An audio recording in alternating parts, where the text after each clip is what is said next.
자, 그리고요. 아까 이 자폭 무인기를 공개했던 김정은 모습 다시 한번 보면서 질문 하나 드리겠습니다. 좀 특이한 점이 있어서요.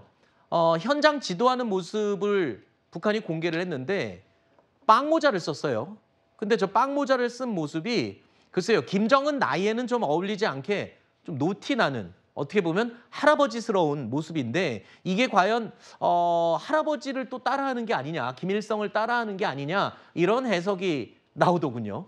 저는 개인적으로 그 해석에 동의하는 게 아, 그래요? 김정은이 지금 이것저것 다 하고 있다. 아하. 국내 정치 기반이 워낙 어렵다 보니까 사실 이제 엘리트들도 붕괴 직전인 것 같고요. 네. 그 선군 정치도 한계가 있는 것 같고, 그다음에 당을 위주로 한 게 국내 정치 위주로 돌아가고 있잖아요. 그런데 예전처럼 그렇게 1세대가 뒷받침돼주는 김일성과 같이 북한 정부 수립에 일조했던 분들이 같이 움직였던 1세대가 다 지금은 사라지고 난 이후에 네. 정치 기반이 없는 상황이죠. 거기다가 엘리트들과 같이 공동 정치를 했다고 저는 생각을 하는데 네. 그런 엘리트마저도 더 이상 이 통치를 떠받들 수 있는 힘이 없는 상황이고 네. 그러다 보니까 이제 향수 정치로 돌아온 거죠. 네. 향수 정치, 향군 정치 이런 여러 가지 정치 형태를 다 동원하지만 어쨌든 당에 대한 그러니까 국민에 대한 본인의 어떤 지지력, 호소력이 떨어지고 있다. 네. 그래서 대통령의 통일 정책이 지금 나온 이 측면도 저는 다 연관돼 있다 이렇게 생각합니다. 자, 이 빵모자. 김일성이 과거에 자주 쓰고 등장했던 모자를 김정은이 다시 쓰고 나와서 마치 할아버지를 따라하는 게 아니냐. 이번이 처음이 아니죠. 김일성 흉내를 낸 적은 과거에도 여러 번 있었습니다만 이번에도 그런 의미가 아니냐 해석이 나오고 있습니다. 그리고 북한이 앞서 말씀드린 것처럼 이렇게 신무기를 공개하는 등 연일 군사력을 과시하고 있습니다만 북한 내부 상황은 심상치 않은 게 확실한 것 같습니다. 최근에 엘리트층의 탈북이 잇따르고 있다는 소식 저희도 얼마 전에 전해드렸었는데요. 탈북 외교관이죠. 리일규 참사가 어제 처음으로 공개 활동을 위해서 국회에 모습을 드러냈습니다. 어떤 이야기를 꺼냈는지 들어보시죠. 외교관들이 나가서 제일 먼저 하는 게 밖에 나가면 이 배치부터 떼서 주머니에 넣습니다. 그리고 우리가 제일 싫어하는 게 뭔 줄 아는 게 어느 나라 사람인가 물어보는 거 제일 싫어합니다.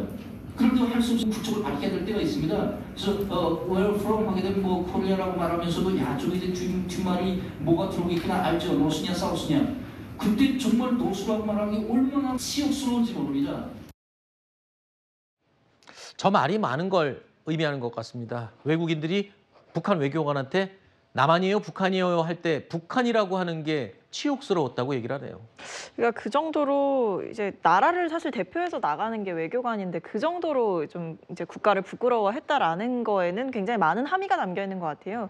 예를 들면 이제 김정은의 통치 방식에 대해서도 좀 지적을 하는데, 그러니까 장근과 채찍을 적절히 병행하는 통치 전략이 아니라 채찍만 계속해서 가하는 통치 전략이다. 이런 비판도 좀 나오고 있다라고 하고, 이제 외교관 일선에서 이제 실무를 하다 보면 결국에는 이 어떤 지시사항이나 이런 것들이 굉장히 무리하게 하달되는 경우가 많았다라고 합니다. 그렇죠. 그러다 보니까 이 국가에 대한 자부심을 갖고 일하기가 굉장히 어려운 상황이었고, 심지어는 나라의 상황 자체가 계속 어려워지다 보니까 어떤 극단적인 공포 정치 이런 방향으로 국가를 운영하는 것에 대해서도 굉장히 현장에서 좀 불만이 많았다 이런 이야기가 전해지는 걸 보면 이 노스라고 대답하기가 어려웠다. 이 부분은 엘리트층의 탈북이 왜 김정은 이 위원장 체제에서 더 많이 실현이 됐었는지를 보여주는 것 같습니다. 알겠습니다. 저희가 북한 자폭 무인 드론 이야기부터 최근에 김정은 행보까지 이야기 나눠봤습니다. 양욱 의원님은 여기서 인사드리겠습니다. 오늘 나와주셔서 고맙습니다. 네, 감사합니다.